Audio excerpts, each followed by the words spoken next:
the like cheesiness level and cringe level of GPT writing. Woo! Have you guys used 5.5 yet?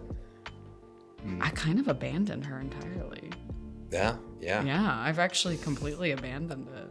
I know we work in marketing, but... Yeah, but we don't talk bullshit. How we doing, people? This is To the Power of X. I'm Chuck. I'm joined by my buddies, Kayleigh, KO. How we doing? Good. Yeah. This has been, I feel like, a long-awaited podcast, and we're finally doing it. The Exponent 21 podcast, To the Power of X. Super stoked to be here with you guys today.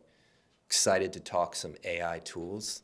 So, Kayleigh, you and I have had plenty of experience, but KO, we had to bring in our resident, call him a tool nerd. I don't know. I say that endearingly. But I mean, KO. As long as you don't call me a tool. I'll try. I'll try to avoid. So, as you guys know, I help lead the marketing cohort for AI Ready RVA, which, if you don't know what that is, check it out. But we don't have time to talk about that right now. But I bring that up because one of the things that a lot of people talk to me about when they show up to events is people are always curious about what tools do they have available, what can they leverage to help them. And I mean, in this case, it's, specifically like marketing use cases, and that's what we do. So that's kind of how we think about it. But there's almost too much, and it's kind of overwhelming sometimes. And so I feel like, everybody's always trying to figure out, what are you doing and how can I, learn from other people and stuff like that. And so that's why I wanted specifically to have you on, and Kayleigh, I know that, we're all using it. But where do you even start? Is usually the question that gets asked. I know that that's like a very all-encompassing, difficult thing to maybe answer in just one go. But let's try and keep it focused, marketing specific. But how do you even start to approach all these tools that are out there? Yeah, I think one problem I see, people come into the AI industry thinking you just buy it and it does everything you need for it. There's a lot of variables. You mentioned there's a lot of products out there. 1,200 new MarTech softwares came out this year. We're nearing around 5,000 plus different options out there. Some focused on video, some focused on content. But the one problem I see customers, businesses, they're going into this implementation of AI without having a strategy, a plan. You got to roll back. You need to figure out what your needs are, your business processes, and but marketing processes. You have to have the business in a whole come together too. It's a tool that everyone's going to leverage. For the marketers, you need to understand those repetitive tasks. You need to understand the needs of your clients if you're working in an agency. And each of these, you have to structure for each client. So figure out the needs and build up from the bottom up. Yeah. And I feel like something that's important too, because I think it can be easy to sort of get lost in the fun of just testing new things and playing around. And I mean, some of what learning is playing around and getting your hands dirty. But Kayleigh, I know that you were part of sort of the pilot crew that was testing some tools here at Exponent 21. And I'm curious, how would you, having gone through that and, kind of having experienced what it's like to systematically test things out, how would you recommend, if somebody is going to try and test a tool out, is there a process that you would follow, or was it just kind of get in there and play around? Well, I think a lot like KO said is you really have to think about why you're deploying it, what your output is and what your use case is, because it's easy for, these very all-encompassing AI to seem attractive. And I think that's a great place to start playing around and to understand what you need and the outputs that you want. But overall, you have to go with the engine, the whatever model is going to actually serve what you want. So playing around can be a basic type of thing with any of the common models, but going deeper is what's actually going to produce results. Yeah, if I could add on that too, this is a tool. You think of it as a tool until it actually takes that next level where it's the CGI, its own entity. But right now it's a tool. So as a business, you're trying to find return on this investment. There's a few variables there. Cost. Things are changing every half months now, every 15 days, every 30 days. There's new models coming out. These guys are always competing against each other. So cost is the thing. It doesn't make sense to spend this much more as long as it's speeding up and building the right efficiencies and the cost makes sense. Then there's accuracy, quality. You can't just plug and play. You have to train it. So that's the level that how we've been learning quickly. We test out a lot of tools. It's about training them to get the right quality you need. Then there's security concerns. I'm on the edge of this.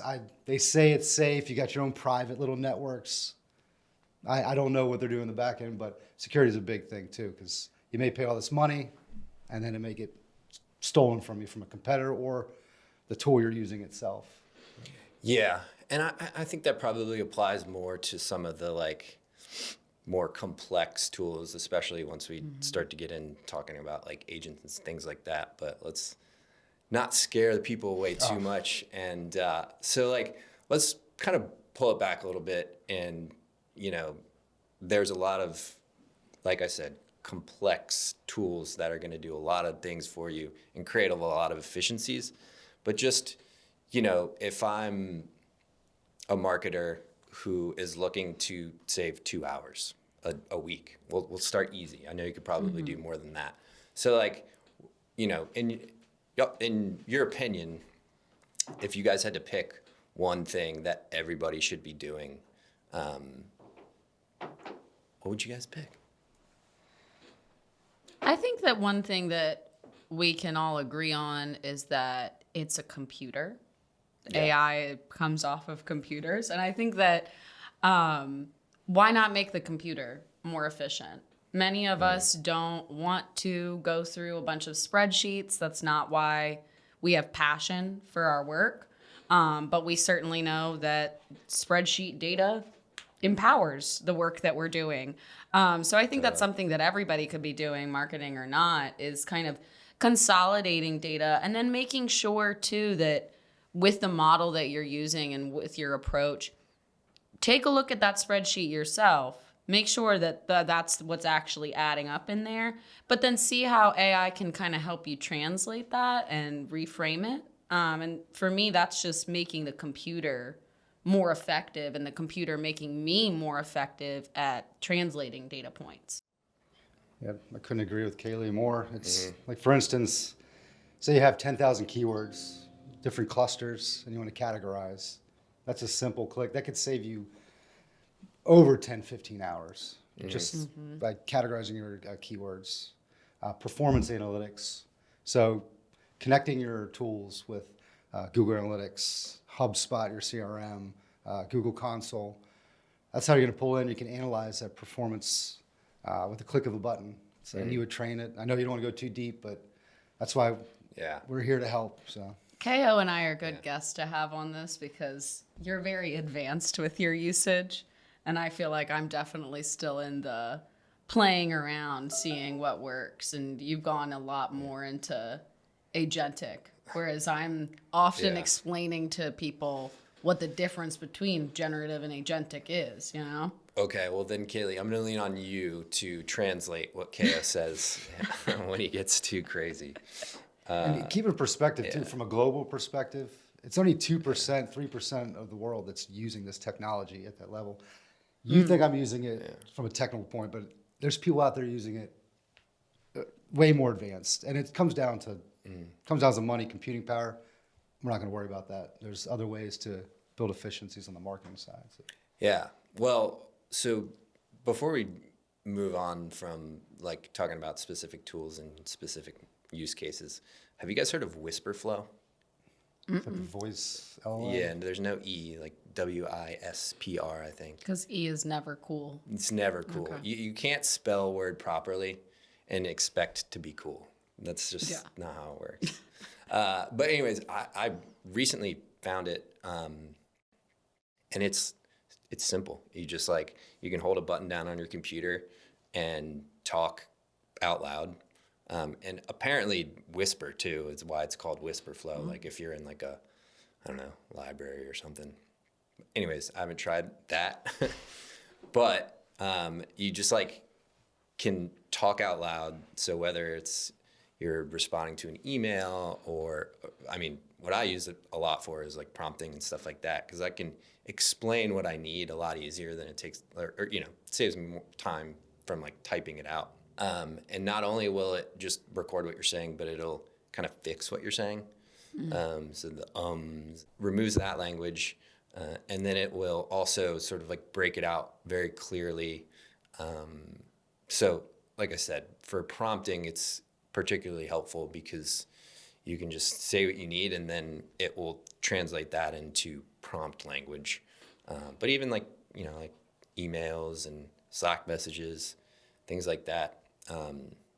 I've been using that, and so if you guys haven't checked it out, I would recommend.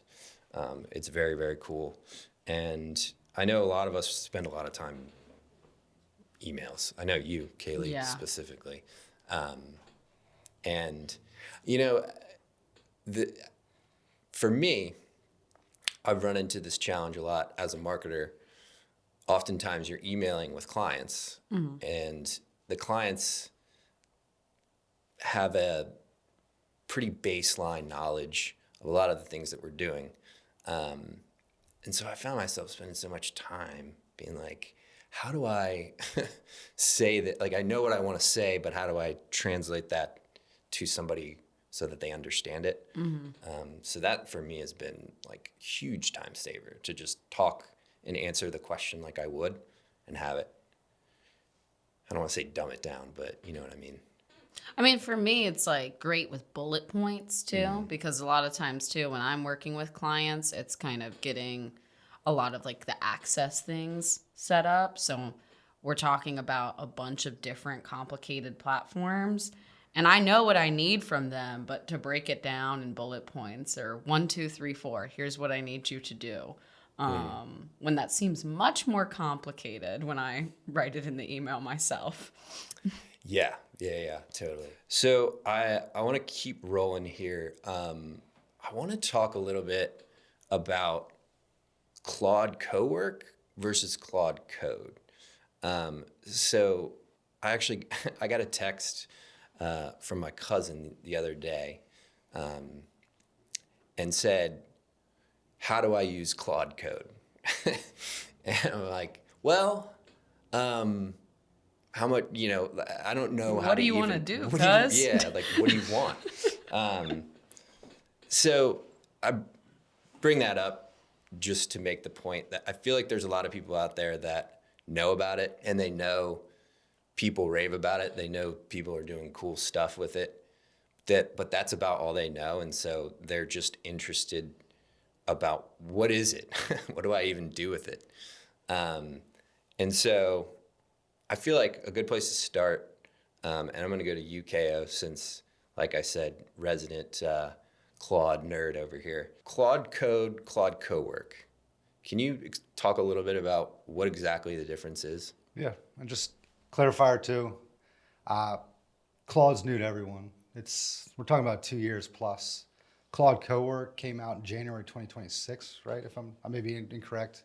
Things are changing so quick. But what we're seeing now is this transition where you're letting these bots control your computer. You can write, read files, reference. You're allowing this bot to go on your computer. And now there's Claude Dispatch, where you're connecting your phone. You can say you have an idea and you want to start creating something on your computer. You can now connect from your phone mobile to Claude. So Claude Cowork, to answer your question, it's a new product that allows Claude to do different tasks on your computer. You're using your computer's resources with the cloud paired up, but it gives you a chance to have scheduled tasks. So say we were talking about email before. You're a very busy CEO. You got a lot to do. You're training this task in Cowork to take all your emails and summarize it for you every morning, right? Or maybe you have a report that needs to be done every week at this time and sent out. You're pulling in different resources, different sources to compile this and send it out to the right people. These are just touching the base. There's many things you do with Cowork. It all goes back to what you need to use it for. So it's going to be industry-based. It's going to be job role-based. So roll back, figure out what you need, what your daily tasks are, and where you want to build efficiencies. And start, like the way I learned, I dig down deep to figure out ways other people have leveraged it and try to apply it to my needs. Claude Code is a little deeper. It's through the terminal, the CLI. So I don't know, a lot of folks don't have experience in the prompt terminal, but I believe that Claude Code just opened up an interface in Claude Desktop, and you guys are gonna have to look this all up online to kind of dive a little deeper, but Claude Code is more for the code. Yeah. To analyze code, build applications. Generally speaking, would you say that, Cowork is more of a marketing, or we're talking about it from the perspective of marketing, but like, we'll say developer versus non-developer. Like if you're not a developer, probably you're going to use Cowork versus Claude Code. I know that like I use it for a lot, like you said, a lot of different things. One way, specific use case, you can think of it as your personal assistant, kind of like what you were saying. But in terms of, let's say, because a lot of what you're talking about too, I feel like you could use just Claude, the LLM, regular Claude. When would I want to go to Cowork versus just pulling up the regular Claude? If you don't need to build a full application, like that's what I feel Claude Code is meant for. Yeah. But it's evolved over time. So I would start off in Claude Cowork, get a feel for how that works. There's a lot of similarities. And under the hood, they do a lot of the same stuff. When you get to Claude Code, you can start building like agentic style builds. So I don't build those full repositories. I'm using, like one repository I'm using is built from MIT in collaboration with Claude. I'm using it for marketing tasks. So it's building out a bunch of agents with a bunch of different skills that I can reference and call out. You can do similar things in Cowork, but you just get more detailed in Claude Code. Okay. Kayleigh, are you using either of those? No. I mean, I definitely have edited HTML and CSS in Claude, the regular LLM, but I am no developer. So I'm definitely just doing simple inline code. With Cowork, though, I think what I would apply that to is anything that has an automation on it could definitely get into the Cowork world. But my question is, though, if it does the, that report or whatever you were saying, KO, does that just come out? There's a human review step, right, with Cowork? Or could you possibly even say, don't worry about it, Claude? Well, I'm glad you said the human review part, because human review is important right now, especially when you're first training it. So you will get an output. You will, but you have to train it right. There's certain files called MD files, markdown files, where you can build brand guideline attributes. You can define what your output wants to, the formatting, the output, like your article output. You can define your audience, the different personas. These are all separate documents. And you can work with Claude to build them. You can build them yourself. And you can do different iterations. You have to test the output, right? So you're going, and if you see some of the output you don't like, maybe there's some repetitive behavior that keeps blocking in certain blocks of text, or it's not bringing in accurate metrics. That's when you start refining the process. In an agency setting, you're doing this across every client. It has its own brand guidelines, so you can't just build this for all your clients. It's a step-by-step process, and things change. When a new model comes in, you may have to tweak those files again. Also, when a new model comes in, costs may change, so you have to learn to be agile. One thing that the folks using Claude Code are doing, they're not using Claude Code, they're using GPT Codex. They're using Google's anti-gravity and their Gemini input. So they're off to a good start to where they're diversifying because things could shift. Mm-hmm. But I think I went off task a little bit, off topic. It's okay. It's okay. You know, I was thinking while you're explaining that too, it's a good thing that this is a video podcast, or else people would know what you're talking about because it's all visual with you. It's all visual with you. Claude Code, Claude Cowork. Got it, dude. No. And Grok. Yeah, no, it's a lot. It's overwhelming, which is why I kind of wanted to have this conversation so that hopefully, we could at least help some people explain or understand, rather, with you explaining kind of the differences there and why I would use one over the other. Now, speaking of using one over the other, so one of the things that came up as we were building our own workflows internally is you're stringing a bunch of steps together, and some of those steps are code steps, some of those steps are reference steps, some of those steps are LLM steps. And at each of those LLM steps, you can select what model of which LLM you want to use. So do you want to use ChatGPT 4 versus 4.5?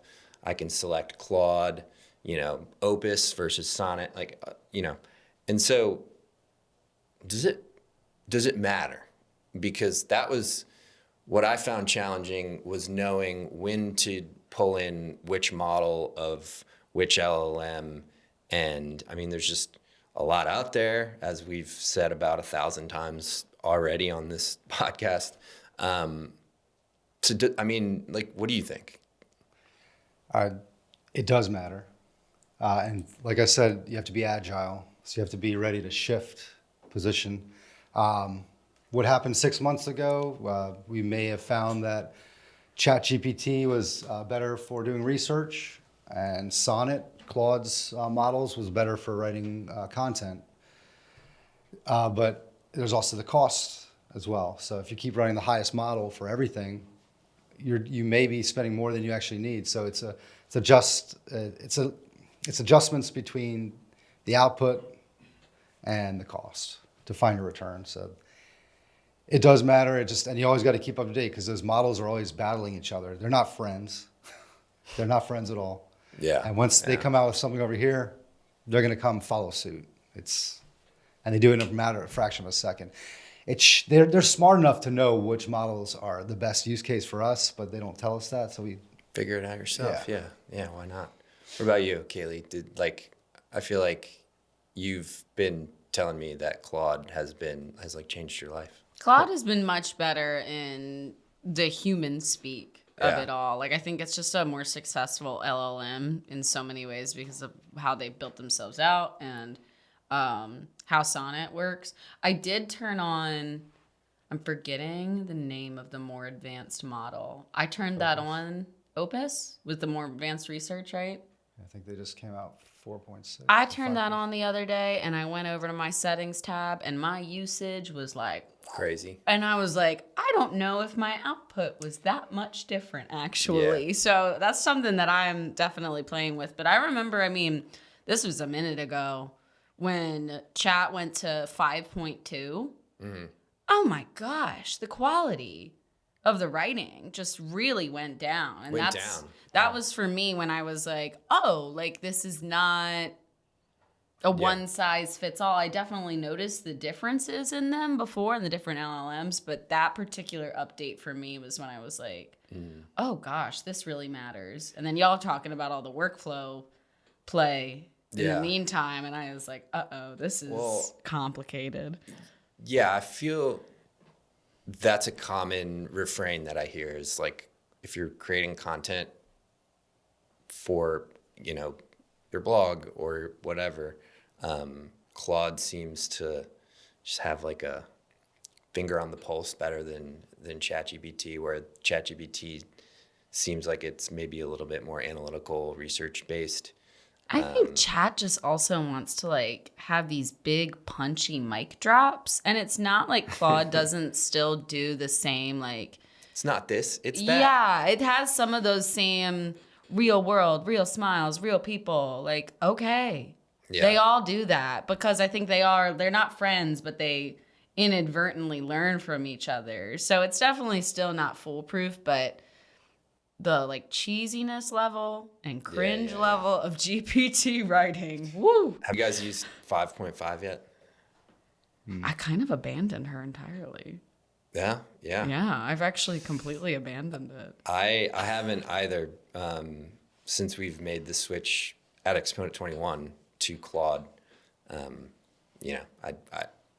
lost my access, but apparently 5.5 is pretty awesome. But I mean, I feel like they say that every time they release a new model. It's like this is crazy. Every Apple iPhone is the best iPhone that's ever been made, too. You know? Like the newest Claude release, Yeah. they're saying, oh, it's too advanced to release, but they're going to release it. They're just the hype. They're always going to build. Marketing, baby.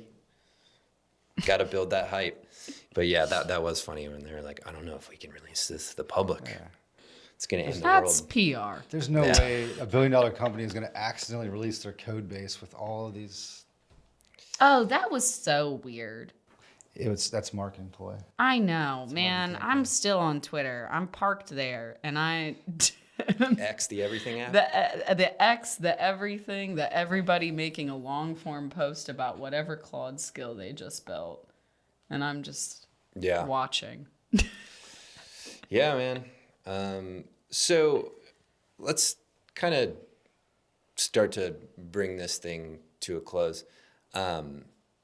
We've talked a lot about a lot of use cases and haven't like drilled down too specific into anything. So, just to kind of tie a bow on the AI tool conversation, or the first of many that I'm sure we'll have. Right now, today, like what is the one piece of advice or one takeaway or even one like use this tool for this thing kind of closing statement from the two of you guys? Kayleigh, go to you first. I think you said something really similar to this earlier, Chuck, about having the Wispr Labs fix your prompts. I think learning prompting is going to be really key for any industry, any individual. I think even like kids in educational settings, having them learn how to critically think about prompting is how we don't have like the learning loss here. Because the prompts can always be better because we all know like trash in, trash out, good input. I'm always asking the AI to ask me more questions to make me better. Learning how to prompt and understanding the differences in your prompting and what it's going to give you. I'm going to riff off you a little bit, but the first thing I want to say is if you have the budget, diversify your AI solutions. At least test two. They're always going to be competing, but you can use them in tandem. If you can afford it, that makes sense. And I say that because pricing changes all the time. Like Claude. So just to jump in there, Ko, when you say diversify, you're talking about like not leaning on one model? Correct. Especially at an enterprise level. Like you need to be creating a tech stack of AI solutions, because you may want to use, and there's other solutions that aggregate these LLM models and pull them in. That may be the solution for you. Or maybe you want to build off one AI solution, like these foundational solutions. I'm talking about OpenAI, Google, Claude, Anthropic, maybe Perplexity. But diversify if you can. To the prompting thing, understanding how these language models take what you give them, and you got to understand how they think. If you give it real broad prompts, it's not going to work. Yeah. I actually work with the language models to refine my prompts. From the prompts, you build skills. Skills are long form prompts that you can reuse. If you're typing a prompt in every time, you're not building efficiencies. That's the first step, is to do what Kayleigh said. Understand how to prompt efficiently, effectively. Building into skills that you can chunk out and share these skills with your team so you can share these efficiencies in a whole. I find even here sometimes we silo a little bit to where we may be using these skills or prompts that are working for us, but we're not sharing it enough. I think that can help us in a whole. But even a community, AI Ready RVA, that's what you guys are doing. You're sharing this knowledge. Continue sharing your experiments. Sharing is caring, I've heard. Yeah. Well, cool.